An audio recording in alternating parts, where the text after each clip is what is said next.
দুর্নীতি এই দেশে যতদিন দুর্নীতি না যাবে এই দেশ স্বয়ংসম্পূর্ণ হবে না। সকাল 9:30টায় দাঁড়াইছে, এখন কত বাজে? আপনার 1টা বাজতে 10 মিনিট বাকি আছে। আলটিমেটলি গভর্নমেন্টের উচিত আরো একটু মনিটরিং বাড়ানো, যাতে করে এই যে খোলা বাজারে তেলগুলা যে সেল হইতেছে এইগুলা যাতে না হয় আর কি। আপনার তেল সিন্ডিকেট করছে, তেলের অভাব নাই দেশে, বিদেশ থেকে তেল আসছে, বাংলাদেশে তেল উত্তোলন হচ্ছে, আর কিছু না।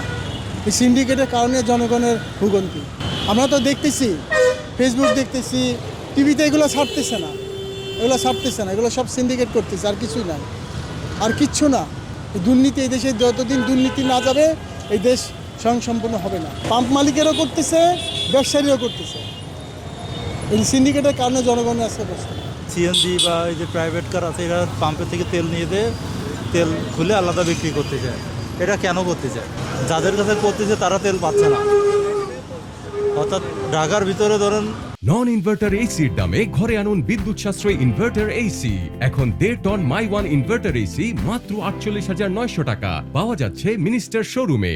2/3 অর্থাৎ 3 ভাগের 1 ভাগ পাম্পে তেল দিচ্ছে আর 2 ভাগ পাম্পে তেল দিচ্ছে না।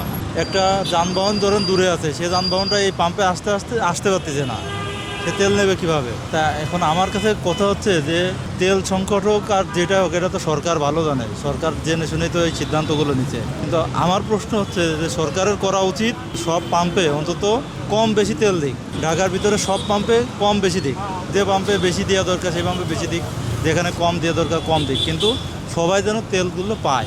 সকাল 9:30টায় দাঁড়াইছে, এখন কত বাজে? আপনার 1টা বাজতে 10 মিনিট বাকি আছে। কার দায়? এগুলো তো সরকারেরই দায়। আপনি এই যে সিরিয়াল দিয়ে এখন বলতেছে তেল দেবে 1500 টাকার, অনেক গাড়িতে দেবে 2000 টাকার। এই সিন্ডিকেটটা তো সরকারই করে।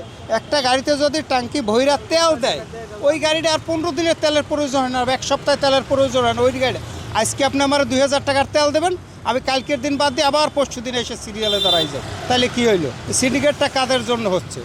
সরকারের জন্য হচ্ছে। তো আমি চাই দেশের যে পাম্প মালিকগুলো আছে, যাদের পাম্পে তেল স্টক রাখার পরে অনেকে বলে যে আমাদের তেল নাই, তেল পাচ্ছি না, এটা একটা কারণ। তারপরে আরও বিভিন্ন রাইডার ভাই আছে বা আরও অন্যান্য বাইকার ভাইরা আছে, বা যারা ধরেন যে আগে নিত 2 লিটার, এখন তারা আরও বেশি নেওয়ার জন্য লাইনে দিয়ে থাকে। তো যার কারণে এর কারণেও একটা সংকট তৈরি হয়। তো আমাদের চাওয়া যেন সবাই যার যতটুকু লাগবে ততটুকুই পাম্প থেকে সংগ্রহ করা, তাহলে হবে কি যে আমাদের সবাই মানে অল্প কিছু হলেও আমরা নিয়ে চলতে পারবো। কারণ আমাদের অফিসে তো আমাদের হাজিরা দিতে হয়, যাতায়াত করতে হয়, তেল না পাইলে আমরা কিভাবে চলবো? আসলে দেখেন, হইতে পারে আবার নাও হইতে পারে। এখন ধরেন সবাই যে আসলে এটা করবে সেটা না, আবার কিছু মানুষ যে করতেছে না সেটাও না। আলটিমেটলি গভর্নমেন্টের উচিত আরো একটু মনিটরিং বাড়ানো, যাতে করে এই যে খোলা বাজারে তেলগুলা যে সেল হইতেছে এইগুলো যাতে না হয় আর কি। তাহলে দেখবেন যে সমস্যাটা আরও, অলরেডি গভর্নমেন্ট অনেক ভালো ভালো ইনিশিয়েটিভ নিছে, ফুয়েল কার্ড এটা সেটা করতেছে। যদি এইগুলো আরও মনিটরিং বাড়ায় তাহলে আশা করি সমস্যার সমাধান হয়ে যাবে। এখন আসলে সিন্ডিকেটের পিছনে আমরা সাধারণ মানুষরাও দায়ী, যাদের তেল আগে 2 লিটার হইলে হইতো, এখন ভাবতেছে যে তেল শেষ হয়ে গেছে। গভর্নমেন্ট বারবার বলতেছে তেল আছে, তারপরেও দেখবেন যে মানুষজন লাইনে দাঁড়ায় আছে ট্যাঙ্ক ফুল করার জন্য। আসলে অনেকে পার্সোনাল আমার পরিচিত ওনারা অনেকে স্টোরও করছে কিছু। এইগুলো আসলে আমরা নিজেরাও দায়ী, আর যারা আছে তো তারা তো জানেই।